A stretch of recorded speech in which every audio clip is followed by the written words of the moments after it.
காக்கா செய்ய போகிறோம், வஃபல் செய்ய போகிறோம். இது வந்து 1 லிட்டர் கப்பு. இது அது நிறைய நான் மைதா மாவு எடுத்து வச்சுக்கிறேன். நம்ம 10 பேருக்கு தாராளமாக செய்யலாம். இதில் 1 கப்பு பால் எடுத்து வச்சுக்கிறேன். 1 கப்பு தேங்காய் பால், அரை மூடி தேங்காய் எடுத்து அரைச்சி ஃபில்ட்ரு பண்ணி 1 கப்பு வச்சுக்கிறேன் நான். ஆனால் சர்க்கரை நான் தான் கம்மியாக எடுத்து வச்சுக்கிறேன். உங்களுக்கு சர்க்கரை வேணால் சர்க்கரை எக்ஸ்ட்ரா சேர்த்துக்கலாம். வனிலா சுகர் கொஞ்சம் சேர்க்க போகிறேன். பேக்கிங் பவுடர் கொஞ்சம் சேர்க்க போகிறேன். ஏலக்காய் கூட எடுத்து வச்சுக்கிறேன். ஒரு 5 முட்டை எடுத்து வச்சுக்கிறேன் நான். கொஞ்சம் உப்பு, அது கூட சர்க்கரை கூடயே நம்ம இந்த ஏலக்காய் இதை கூட பொடி பண்ணி எடுத்து வந்துடலாம். இங்கே பாருங்கள், இது மறக்கிறீங்கள கொஞ்சம்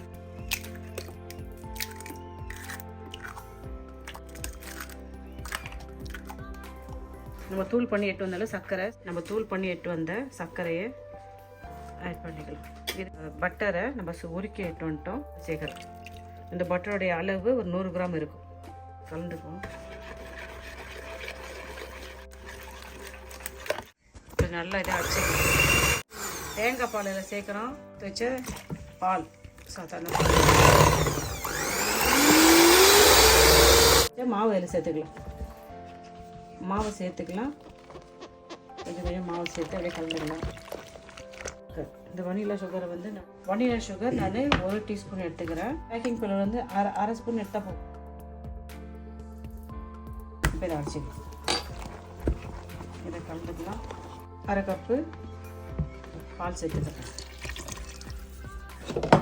தண்ணி சேர்த்துக்கலாம். நீங்கள் பால் அதிகம் சேர்க்கமானான்னு சொன்னால் தண்ணி சேர்க்கணும். எந்த அளவுக்கு பால் சேர்த்துக்கிறோம், தேங்காய் பால் சேர்த்துனா டேஸ்ட்டு கொஞ்சம் நல்லாயிருக்கும். அதுக்கு தான் உப்பு எடுக்கிறேன் நான்.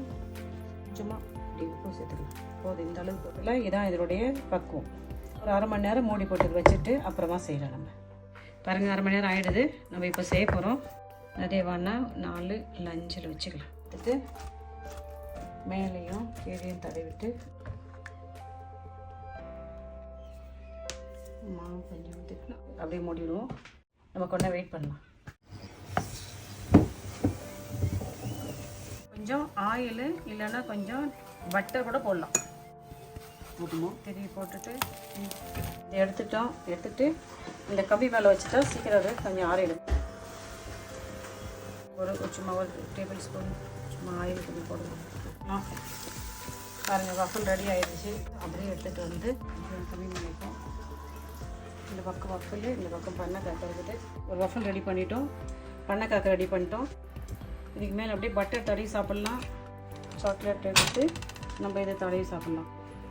நீங்கள் பாருங்கள், ப்ளோ பார் சில்லுதாய் ப்ளோ பார் என்ற ஒரு பழத்தில் செஞ்ச ஜாம். இந்த ஜாம் வச்சு ஜாம் தடவி சாப்பிட்லாம். நல்லாயிருக்கும், குட்டாக இருக்கும். ஸ்பூனில் எடுத்து நடுவில் வைப்போம். இன்னும் குட்டி குட்டி செஞ்சு கொடுத்தா சின்ன குழந்தைங்க நம்ம விரும்பி சாப்பிடுவாங்க. சின்ன சின்ன இப்படி குட்டி குட்டி கொஞ்சோண்டு எண்ணெய் விடுங்க.